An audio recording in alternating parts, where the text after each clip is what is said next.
Welcome back to the Big Weekend Show. The Ragin' Cajun is getting spicy. Democratic strategist James Carville says Biden and Democrats are in big trouble ahead of the election because they aren't talking about the issues that matter to voters.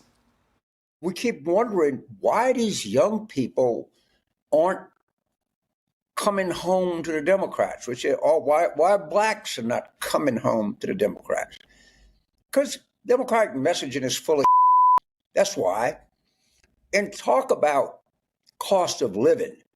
And we're going to help deal with this. And don't talk about GAFA and student loans. Okay, so Carville went on there for a good 13, 14 minutes. He made some wild accusations. There's a lot of stuff we can't even talk about on air. However, Joey, I mean, in terms of Democrats, with friends like that, who needs enemies? Yeah, I think the thing to take away from all that little bit of a rant is this idea that his messaging is so just out in the middle of nowhere, basically thinking Americans struggling are going to respond to Green New Deal.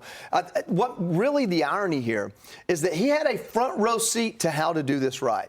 He was vice president when Obama took office in 2009, right after a recession that Obama used for 4 years could blame on his predecessor and say, hey, we're doing what we can. Things are tough. This is what I inherited.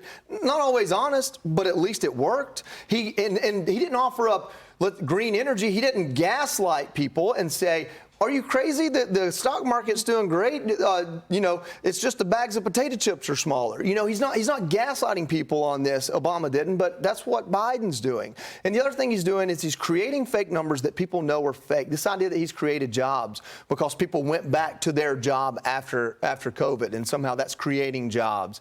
And this idea that he forgets where inflation was and where it went under him. And so what he's doing is he's doubling down on these policies that are making it worse. At least Obama had the wherewithal to send everybody a check and then focus on a somewhat populist idea of health care. When this guy tells people they're not actually hurting when they are, and the best he has to offer them is electric vehicles, you don't have anything left to run on. Well, and Tommy, polls are showing that he continues to lose the people who got into the White House in the first place, right? So let's take a look here. We've got Biden. These are voters between 18 and 29 in battleground states. Right now, Trump is beating him 46 to 43%. But then you go further and you start looking at black voters. They are increasingly showing support for Trump. You can take a look from 2020 to 2024. Things are changing. James Carville now on the polling. I'm reading stories that President Biden is discussing his polling numbers, and his staff is discussing the polling numbers, and they don't believe in polls, and they're mad because there's emphasis on the age issue. Stop it. Stop it. Your poll numbers are not good and you're old. Get over it. He's not wrong. No. He's not wrong on that. I will just say this, though. I have maintained for almost 2 years now that Joe Biden will not be the nominee come November, and I still maintain that. However, what I will say when we're talking about Donald Trump and his poll numbers, and we're talking about the rallies, even in places like the Bronx, where you wouldn't expect these people to come out, I think it's great. I think that we should not get overly confident. I think that's a mistake. I think we need to, as a Republican Party, the RNC needs to make sure that all these people that are showing up at NASCAR, that are showing up at the Bronx, that are showing up wherever he shows up to do a rally, make sure these people are registered to vote, make sure they're going to vote early or vote on election day, but helpful if they vote early, and make sure that they are activated, because people are excited about Donald Trump. They see what's happening to him and the weaponization, and that gets them riled up. But will they go out and vote? That needs to be the primary focus for Republicans if they want to win anything. Well, and the big question about November, if he's still going to be on the ticket, Nate Silver, pollster, brings this up, tweeting on Thursday, quote, if Biden is still struggling in August, he needs to consider stepping aside.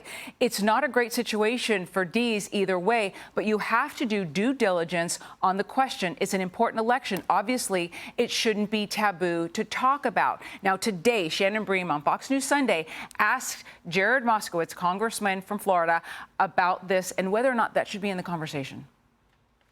It's not a conversation worth having. Nate, thanks for your participation.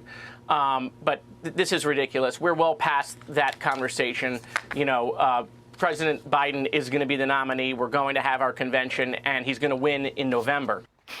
Nate Silver, you guys should talk about it. Moskowitz, no. Well, he's losing on all fronts, but I'm with Tommy. I don't think he might. I think there's a strong chance he won't be the nominee, but it's all about getting out the vote. And Democrats are far superior at this. They do some nefarious things, but I'm telling you, if you don't get out the vote, even you're right on all the policy, you lose. Yep, very good point. Well, straight ahead. Hey, Sean Hannity here. Hey, click here to subscribe to Fox News YouTube page and catch our hottest interviews and most compelling analysis. You will not get it anywhere else.